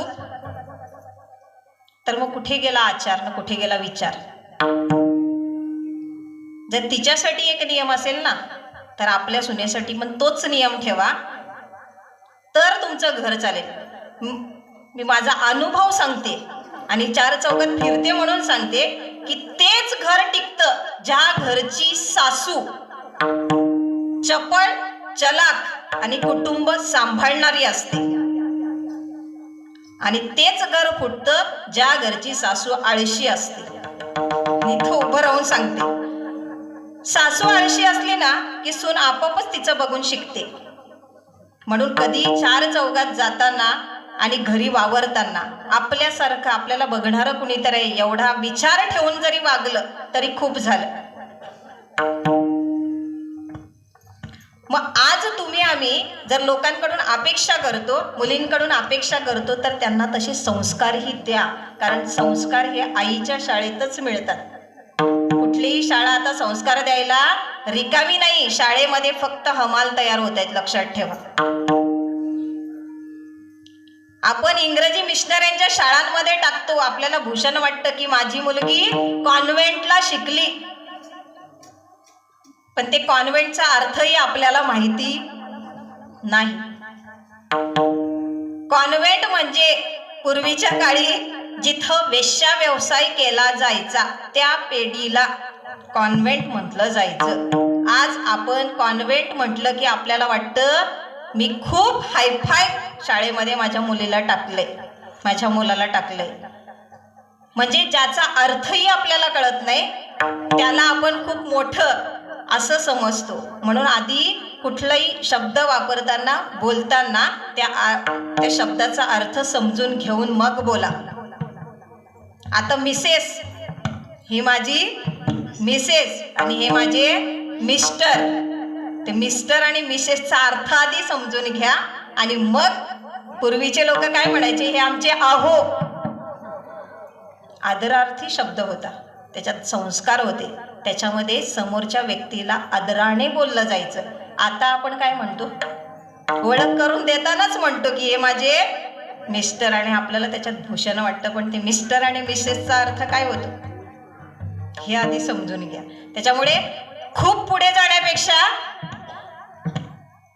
जमिनीवर चाला, पण इतकंही खाली घसरू नका की जिथून परत उठता येणार नाही.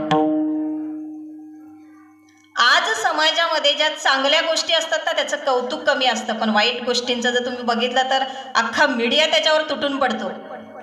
पण त्या वाईट गोष्टी घडतात याला आपणच जबाबदार आहोत, हे मात्र कुठल्या मीडियावर सांगितलं जात नाही. ज्या कीर्तनासाठी जो अभंग निवडलाय तो तुकोबारायांचा आहे, आणि त्या अभंगामध्ये तुकोबारायांनी काय सांगितलेलं आहे तर ज्याच्यासाठी तुम्ही आम्ही आलोत ना ते पहिलं करा, झनी करणीचे करू नका. जी गोष्ट ज्याच्यासाठी देवे दिला देह भजना गोमटा, आणि तो या झाला फाटा बाधिकेचा. आपल्याला बाधा जडली कशाची, मी आणि माझं एवढं सोडलं तर आपल्याकडे दुसरं काही शिल्लक राहत नाही. कारण त्याच्याशिवाय लक्षात ठेवा, जी गोष्ट आपल्यातून काढून टाकली ती जर नाही काढून टाकली तर आपला कधीच परमार्थ होणार नाही. जर परमार्थात पुढे जायचं आहे तर पहिलं काय काढून टाकलं पाहिजे, संसार सोडून देण्याची गरज नाही. कारण कुठल्याही संतांनी संसार सोडलेला, माऊली काय म्हणतात हरिपटात, अवघाची संसार सुखाचा करीना आनंदे भरीन, तिन्ही लोकात आनंद भरेन असं मी संसार करेन. मग तो संसार कोणता सांगितलाय आणि तुम्ही आम्ही करतो तो कोणता संसार आहे. आपण आपल्यालाही काम दिलंय, देवाने जे काम दिलंय ते आवडीनं प्रेमानं कर्तव्याने करायचं, पण त्याच्यातली आसक्ती बाजूला काढली की तो संसार सुद्धा आपला परमार्थच होतो. तीच आपली भक्ती. कारण भक्ती जेव्हा अन्नामध्ये उतरते तेव्हा तो नैवेद्य होतो. भक्ती जेव्हा उपवासामध्ये म्हणजे भुकेमध्ये उतरते तेव्हा तो उपवास होतो. भक्ती जेव्हा प्रवासाला निघते तेव्हा ते तीर्थाटन होतं, तीर्थयात्रा होते. भक्ती जेव्हा तहानेमध्ये उतरते तेव्हा ते तीर्थ होतं, आणि भक्ती जेव्हा तुमच्या माझ्या सर्वांच्या हृदयामध्ये असलेल्या भगवंताला शोधते तेव्हा ती मानवता होते. माणसाने माणूस म्हणून जन्माला आलोत ना, देव होऊ नका, पण कमीत कमी माणूस झाल्याशिवाय राहू नका. कारण हीच इथे आल्याची पावती आहे, ती दिल्याशिवाय आणि ती घेतल्याशिवाय जाऊ. याच्या आधी असं होतं की कुणी भेटला तर राम राम, हरी हरी, जय हरी असं म्हटलं जायचं, नमस्कार केला जायचा. आता हॅलो, हाय, लगेच बाय. तो हॅलो काय होता, हॅलो म्हणजे काय, त्या हॅलोचा अर्थही माहित नाही. पण आपण जेव्हा फोन वाजला की पहिला शब्द तुमच्या माझ्या सगळ्यांच्या तोंडात येतो, कारण तो कुणीतरी प्रथा पाडून दिली. तो हॅलो म्हणजे काय, जेव्हा फोनचा शोध लागला ना तेव्हा त्याच्या प्रेयसीचं नाव होतं हॅलो, आणि म्हणून त्याने पहिला फोन तिला केला आणि पहिला शब्द उच्चारला तो म्हणजे हॅलो. आता मला सांगा, समोरची व्यक्ती कोण आहे ते बघितल्याशिवाय त्याला हॅलो म्हणायचं का? त्या रामराम म्हणायचं, जय हरी म्हणायचं, रामकृष्ण हरी म्हणायचं, काय करायचं, हॅलो म्हणायचा. ती त्याची प्रेयसी होती. आपल्या समोर कुणीही असेल हो, त्याला हॅलो म्हणू नका. आता म्हणताना रामकृष्ण हरी एवढं म्हटलं तरी बस, भक्ती पण होते. वेगळी करायची काय गरज आहे. मग भगवंत जो, आता आपण मला सांगा, मंदिरात गेल्यानंतर तुम्ही आम्ही काय करतो, देवाला समोर पाहतो आणि देवाला बघितल्यानंतर डोळे बंद करतो, हात जोडतो, खाली मान घालतो आणि नमस्कार करतो. प्रत्येक जण तीच क्रिया करतो ना, कोण वेगळं करते. हे काय आहे, छोट्या छोट्या गोष्टीतच परमार्थ आहे, फक्त तो समजून घेतला पाहिजे. जेव्हा आपण भगवंताच्या मूर्तीसमोर उभं राहतो तेव्हा त्या देवाला सांगतो, हे भगवंता, हे देवा, जो तू आहेस ना, तोच माझ्या अंतरंगात असलेला राम आहे, तोच अंतरात्मा आहे, त्याला माझा नमस्कार. मग आपण देवळात जाऊन देवाच्या पाया पडत नाही, स्वतःच्या पाया पडतो. का? तर आपणच देव आहोत ना.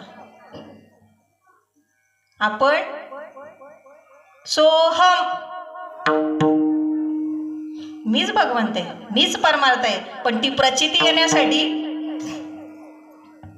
परमार्थात पुढे जावं लागतं. कारण आपण, तुम्ही, आम्ही सगळ्यांना नावं दिली जन्माला आल्याबरोबर. हा पांडू, ही सीता, ही रमा. आता तर विचारूच नका, नावांचं तर सुळसुळाटच. म्हणजे ते अगदी गर्भात आल्यापासून नावं शोधायला सुरुवात होते, तर बारशापर्यंत भेटलं तर बस, नाहीतर 3 महिने वाट बघतात. अजून पुढे 3 महिन्यानंतर वारसं ठेवतात आणि मग त्याचं नाव ठेवलं जातं. म्हणजे तुम्ही, आम्ही ठेवलेलं नाव म्हणजे तो व्यक्ती नाही, लक्षात ठेवा. समोरचा व्यक्ती म्हणजे काय आहे? हे भगवंता, जो तुझ्यात आहे तोच माझ्यात आहे. म्हणून समोर जर कोणी दिसलं तर त्याला रामराम म्हणा, हरी हरी म्हणा, त्याला नमस्कार करा. हेच संतांनी शिकवलं. एकमेका लागती पायी, एकमेकांच्या पाया पडत होते. कोण किती मोठा असू द्या, त्या वाळवंटामध्ये सगळेच एकमेकांच्या पाया पडतात. का? तर त्यांना एवढं कळालं की त्याच्यातला राम आणि माझ्यातला राम एकच आहे. ते ज्याला शोधता आलं ना, त्याला दुश्मन होणारच नाही. आपल्याला बाहेर पडता क्षणी दुश्मन दिसतो. का? जसं दुर्योधनाला सांगितलं की हे दुर्योधना, आपल्या राज्यामध्ये किती सद्गुणी माणसं आहेत, एकदा जाऊन यादी करून घेऊन ये. लगेच वही पेन घेतला आणि दुर्योधन निघाला. प्रत्येक माणूस बघितल्यानंतर त्याच्यात एक तरी दुर्गुण दिसायचा आणि त्याच्या यादीमध्ये त्याचं नाव यायचं. असं करता करता राज्यातील प्रत्येक व्यक्तीचं नाव त्याच्या यादीवर चढलं आणि दुर्योधन परत आला. परत हे आल्यानंतर बघितलं तर अशी लांब यादी होती, एकही व्यक्ती सोडला नव्हता. अगदी कुरंजा अगदी पिंजून काढल्यासारखा, एकही व्यक्ती नाही असा त्या लिस्टवर, त्याचं नाव नाही असा एकही व्यक्ती नाही.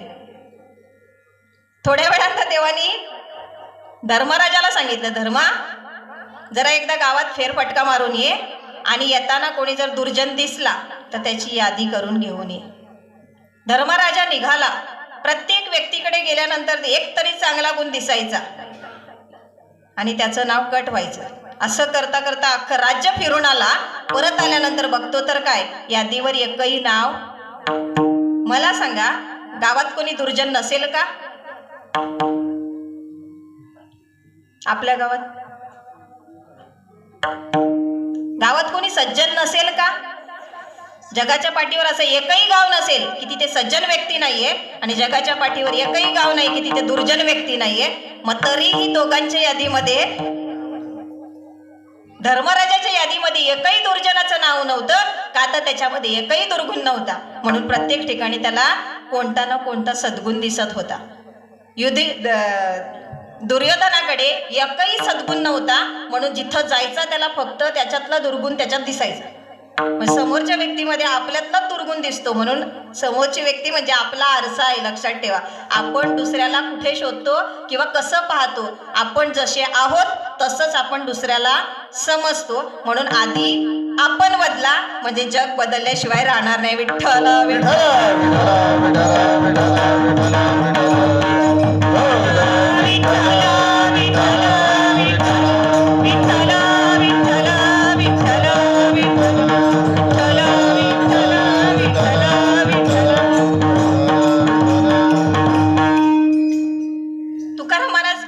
पहिल्या चरणात म्हणतात की साठविला हरी जिही हृदय मंदरी, त्यांची सरली एरझार. आपली करायची की नाही? आपली एरझार संपली पाहिजे की नाही? कोणती एरझार आहे? कुठून आलोत, कुठे जायचे, काय करायचे? पडिले दूर देशी मज आठवे, किंवा दुरुनी आलो मी गा दुःख झाले दारुण, या वया यथवरी होते हेची दुर्लभ भेटी तुम्हा पायी झाले दर्शन. कशासाठी आलोत आपण? दुरून आलोत. कुठून 84 लक्ष योनी फिरत फिरत फिरत या मनुष्य देहाला आलो.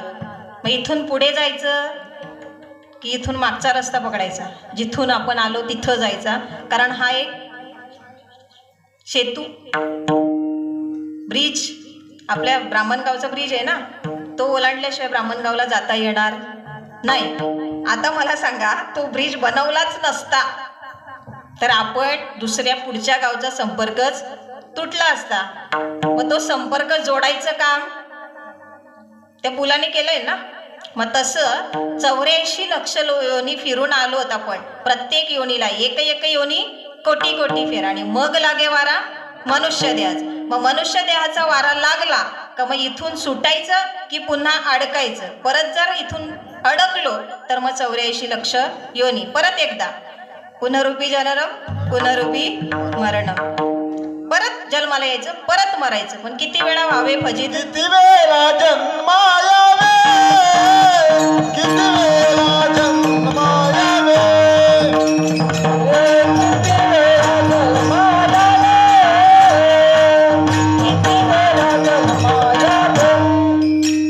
नित्य भावे फजित, नित्य भावे फजित.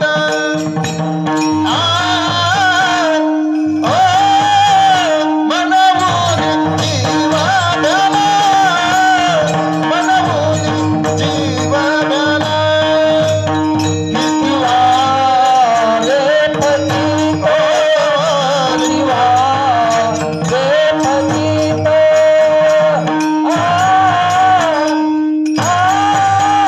मनवून जीवा भला, मनवून जीवा भला.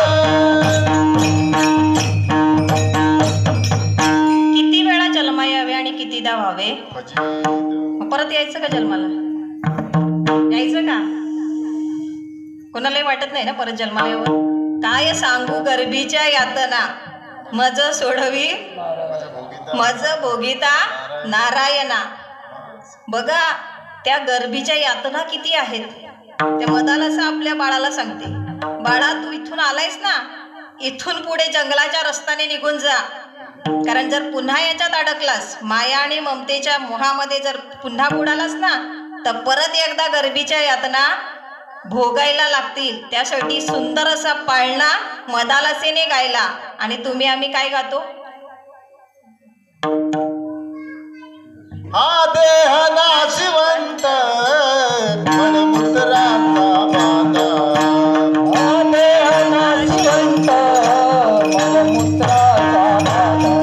आवर चर्म घातले रे मम कीटकांचा सांधा.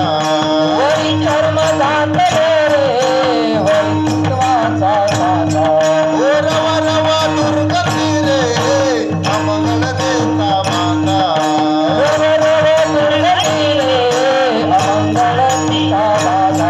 स्मरण करत्या हरिहरा शरण जाई गोविंदा, स्मरण करत्या हरिहरा शरण जाई गोविंदा. बलिहेच बदलाचा सोतो जोरी बाळा, बलिहेच बदलाचा सोतो जोरी बाळा. शरण जाई गोविंदा, स्मरण हरिहरा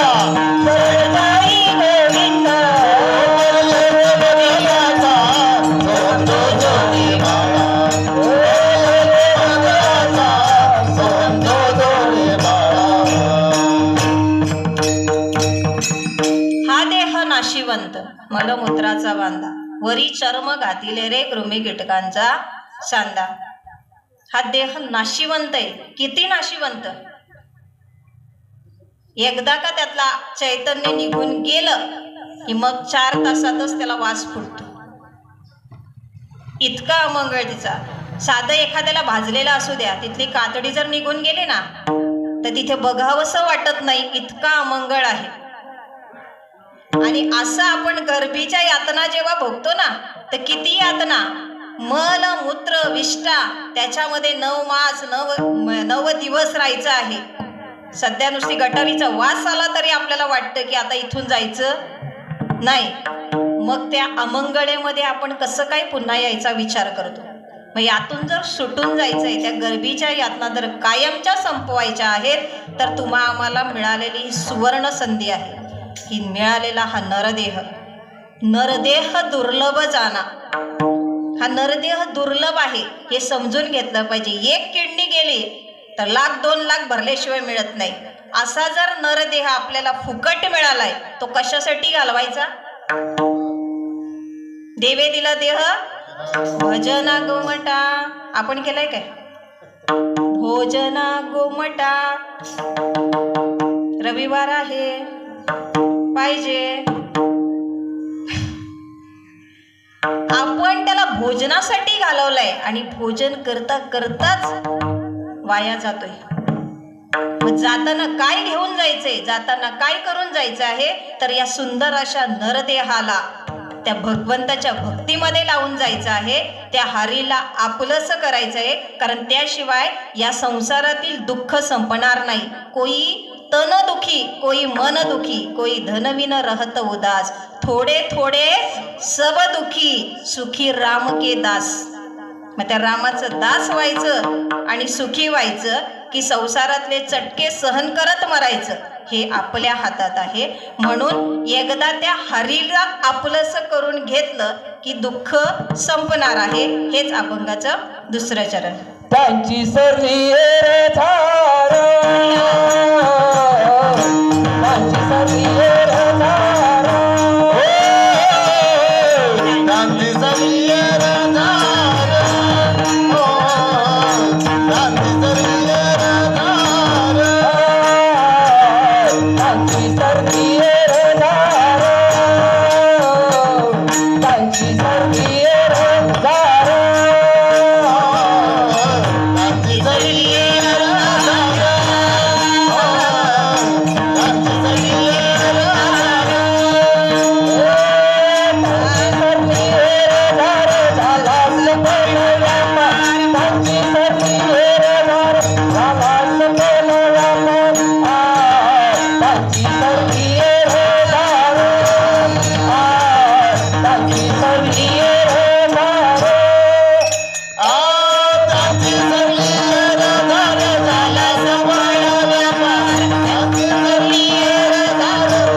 झार.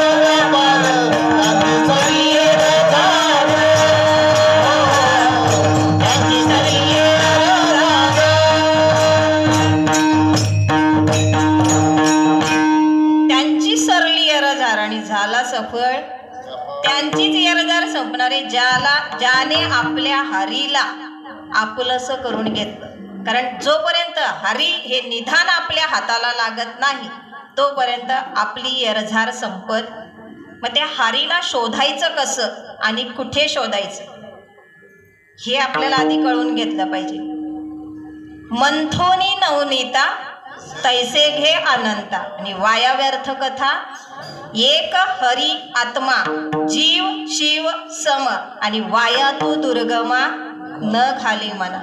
ज्ञानदेवा पाठ आणि हरी हाच वैकुंठ. आणि भरला घनदाट हरी दिसे. माऊली हरिपाठात सुंदर वर्णन करतात का हरीला शोधायला दुसरीकडे जायची गरज. कारण जसं नवनीत आहे ना, नवनीत कोणाचा नाही, हा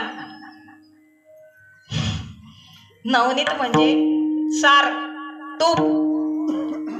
माऊल्यांना सगळ्यांना माहिती आहे तूप कसं बनवतात, पण तरी एकदा सांगते जर विसरले असेल तर. कारण आता तूप फक्त अमूलचं मिळते, कोणाच्या गाईचं नाही.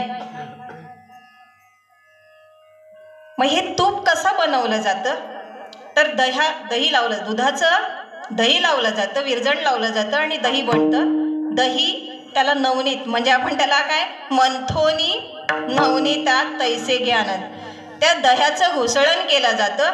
घुसळण केल्यानंतर त्यातून लोणी बाहेर यायला लागतं. पण ते जेव्हा बाहेर येतं ना, तेव्हा ते दही पाणी सोडतं ना, बरोबर आहे. दही पाणी सोडायला लागतं आणि लोणी बाहेर येतं. आपण ते लोणी बाजूला काढून घेतो, त्याच्यात अजून पाणी ओततो, ते स्वच्छ धुवून घेतो आणि धुतल्यानंतर त्या लोण्याचा गोळा आपण पातेल्यात घेतो आणि गॅसवर ठेवतो. पूर्वी चुलीवर ठेवायची. मग त्याला उष्णता दिली जायची.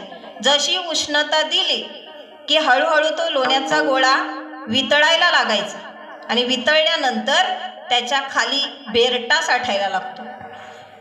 तो बेरटा खाली जसा बसतो ना तशी बुडबुडे वर यायला लागतात आणि एवढे वर येतात की अगदी असं वाटतं की आता हा फेस बाहेर पडेल, एवढे बुडबुडे येतात. मग ते बुडबुडे हळूहळू शांत व्हायला लागतात आणि खालचा बेरटा थोडासा करपायला लागतो. तो करपला आणि बुडबुडे शांत झाले की सुगंध सुटतो की आपल्याला कळते की शेजारच्या घरात तूप बनते. बरोबर. ही प्रोसेस तुपासाठी आहे. मला तूप कोणाला काढायला शिकवायचं नाही, कारण तुम्ही सगळे ट्रेन आहेत त्याच्या बाबतीत.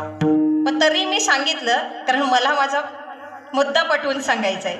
जसं त्या तुपाला दह्याला घुसळण करावं लागतं, ती घुसळण केल्यानंतर त्यातून लोणी बाहेर येतं, तसं पाणी सुटायला लागतं. जसं तुम्ही भक्ती करायला लागाल ना, भक्तीमध्ये जसं जसं तुम्ही नामस्मरण कराल हळूहळू पाणी सुटायला लागतं. म्हणजे आपल्यातले विकार आपल्यातून निघून जायला लागतात आणि मग सार बाजूला येतं, ते म्हणजे लोणी. सार काय येतं तर आपलं चित्त, त्याच्यामध्ये भगवंत अवतरण किंवा अवतरित व्हायला लागतो. नामस्मरणाने आपलं चित्त शुद्ध व्हायला लागतं आणि ते चित्त म्हणजे नवनीत आहे.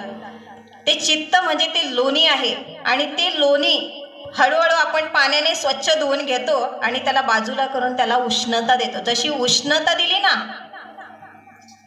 भक्तीमध्ये जो लागतो ना त्याला चटके बसायला सुरुवात होतात. दुःखाचे इतके डोंगर येतात कारण भगवंत देव बाजारचा भाजीपाला. भक्ती ते कठीण सुळावरील पोळी. भक्ती सोपी जेवढी आहे ना तेवढीच कठीण आहे.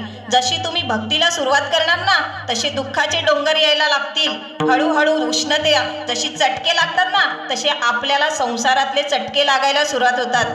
मुलं बाळ हकलून लावतात, कोणी धक्के मारून बाहेर काढतो, कुणी आई वडिलांकडे बघतच नाही. मी म्हणतो समजायचं आपली भक्ती फळाला यायला लागली. जर कुणाला संसारामध्ये चटके बसायला सुरुवात होतील, मी उलट सांगते समजायचं त्याने आपल्या देव आपल्या जवळ येतोय, आपण देवाच्या जवळ जातोय म्हणून संसार आपल्याकडून सुटायला लागलाय. मला सांगा जोपर्यंत मुलं बाळ प्रेमाने वागवतात, पाहिजे नको ते देतात, हवं नको ते बघतात, तोपर्यंत आपण घर सोडत जातो का तीर्थयात्रेला? बाईला सांगा ना चला पंढरपूरला, कधीच निघत नाही. नको ना आमचा छोट्या बारीक आहे ना, तो लहान आहे, त्याला बघायला लागतं, तिला वेळ नसतो. झालं म्हणजे तो संसार आपल्याला सोडत नाही. पण जसं तुम्हाला सून शिव्या द्यायला सुरुवात करू द्या, आमची म्हातारी ना एवढी डेंजर आहे ना, जाती तर कुठं बरे होते, दुसऱ्या दिवशी बाई पिशवी घेऊन निघते. मग दिंडीला सांगा, पंढरपूरला सांगा, कोणत्या लेकीकडे जायला सांगू, ती तोपर्यंत निघत नाही जोपर्यंत तिला चटके बसत नाही. मग जसं त्या लोण्याला उष्णता द्यायला सुरुवात होते, जसे चटके लागायला सुरुवात होते, तसं त्यातून तूप बाहेर यायला लागतं. आणि मग हळूहळू इतके चटके लागतात, इतक्या लाटा उसळतात की ते तूप बाहेर येईल असं वाटतं. पण बाहेर पडतं का? नाही पडत. कारण भगवंत कोणत्याही भक्ताला इतका त्रास देत नाही की तो भक्त भक्तीच सोडून देईल.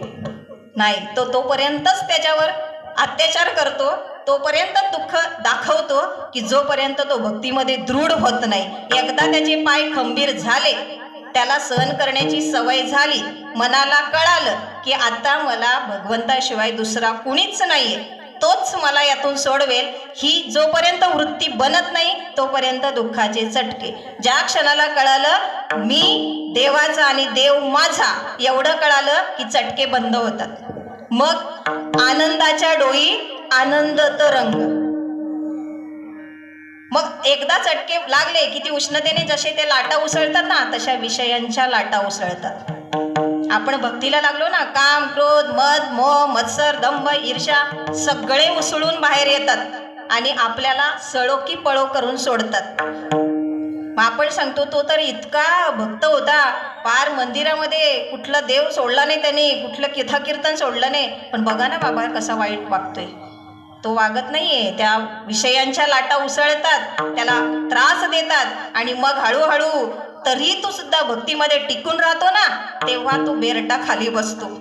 त्या सगळ्या लाटा हळूहळू शांत होतात आणि मग तो तुपाचा खाली बेरटा जो आहे ना तो करपायला लागला की वास सुटतो, म्हणजे भक्तीचा सुगंध दरवळतो. आणि मग मंथोनी नवनेता तैसे घे, असं त्या हरीला शोधायचंय.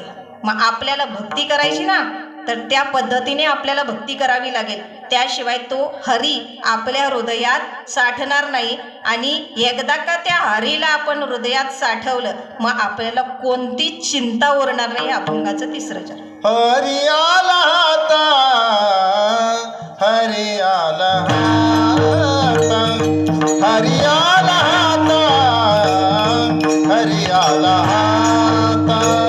हरी आला आता, हरी आला आता, हरी आला आता, हरी आला आता. मग कायची भय चिंता, मग कायची भय चिंता, त्याची धरली गिरधार, त्याची धरली गिरधार. मग कायची भय चिंता, मग कायची भय चिंता, त्याची धरली गिरधार, त्याची धरली गिरधार.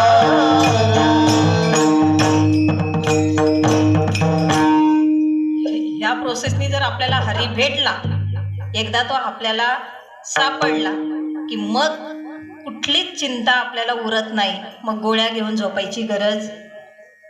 श्रीमंताच्या ताटात पंचपक्वान्न नसतात, त्याच्या ताटात फक्त गोळ्या असतात ना, सकाळी एक, दुपारी एक, संध्याकाळी एक. ती घेतली नाही की लागला BP वाढला, शुगर वाढली, अटॅकचं प्रमाण वाढलं. गोळीवर जगणारी माणसं आहेत. म्हणून पैशाने सगळं विकत घेता येत, म्हणून त्याच्या मागे धावणं आपण पहिलं थांबवलं पाहिजे. कारण पैशाने तुम्ही डनलॉकची गादी विकत घेऊ शकता, पण झोप विकत घेऊ शकत नाही. पैशाने गादी विकत घेऊ शकता, पण झोप विकत घेऊ शकत नाही. पैशाने तुम्ही चैनीच्या वस्तू विकत घेऊ शकता, पण सुख विकत घेऊ शकत नाही. कारण ते सुख कुठे आहे, तर ते भगवंताच्या चरणाशी आहे, साधू संतांच्या चरणाशी आहे. म्हणून आपल्याला त्यांच्या जवळ जावं लागेल. पण भक्ती एवढी करा ना की देवाकडे जाण्याची गरज नाही, देव आपल्याकडे आला पाहिजे. संतांना किंवा गुरुला शोधायची गरज लागली नाही पाहिजे. आपल्या भक्तीचा सुगंध इतका दरवळला पाहिजे की गुरु आपल्याकडे आला पाहिजे, आपल्याला शोधत. आजपर्यंत तीच परंपरा आहे.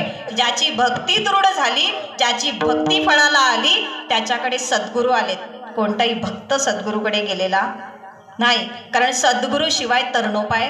देवाला हरीला ओळखायचं तेव्हा साठवता येईल ना. मग हरीला ओळखायचं कसं, तर ज्ञानोबराय म्हणतात, ज्ञानदेव म्हणे तरलो तरलो आणि आता उद्धरलो. श्री गुरु सारखा असता पाठी राखा, इतरांचा लेखा कोण करी. राजयाची कांता काय भीक मागे आणि मनाची या जोगे. मनासारखं व्हावं असं जर वाटत असेल ना, तर राजाची कन्या जशी भीक मागणार नाही, पण माऊली काय भीक मागते, तर त्या सद्गुरूमुळे मी तरलोय. सद्गुरूची कृपा झाली म्हणून मी तरलोय. कारण त्याच्याशिवाय मला दुसरा तरणोपाय नाही. मग तुम्हाला माऊलींना नाही तर आपल्याला कसा असणार आहे. कारण एकदा का सद्गुरू हे निदान हाताला लागलं की मग इथून सुटणं खूप सोपं. कारण अख्खा भार सद्गुरू घेत असतो, आपल्याला काही करायची गरज नाही. पण किती श्रद्धा असली पाहिजे. आपण काही ठिकाणी श्रद्धा ठेवतो पण समर्पण नसतं. पण सद्गुरू चरणावर भावही असला पाहिजे, श्रद्धाही असली पाहिजे आणि समर्पणही असलं पाहिजे. तरच आपल्याला हरी ओळखता येईल. कारण तो हरी जर ओळखायचा असेल आणि त्याला जर आपल्या हृदयात साठवायचा असेल, कारण तो साठवल्याशिवाय यातलं सगळं निघून जाणार नाही. हे अभंगाचं शेवटचं चरण. तुका म्हणे हरी, तुका म्हणे हरी, तुका म्हणे हरी, तुका म्हणे हरी, तुका म्हणे हरी, तुका म्हणे हरी, तुका म्हणे हरी, तुका म्हणे हरी. तुका म्हणे हरी, तुका म्हणे हरी, तुका म्हणे हरी, तुका म्हणे हरी. तुका म्हणे हरी, तुका म्हणे हरी, तुका म्हणे हरी, तुका म्हणे हरी. काही उरण नेली उरी, काही उरण नेली उरी, त्यांची सरली येरधार, त्यांची सरली येरधार.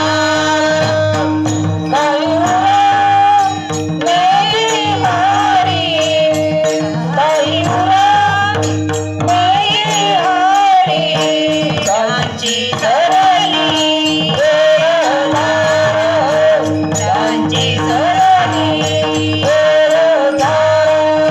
झाला सफळ व्यापार, झाला सफळ व्यापार.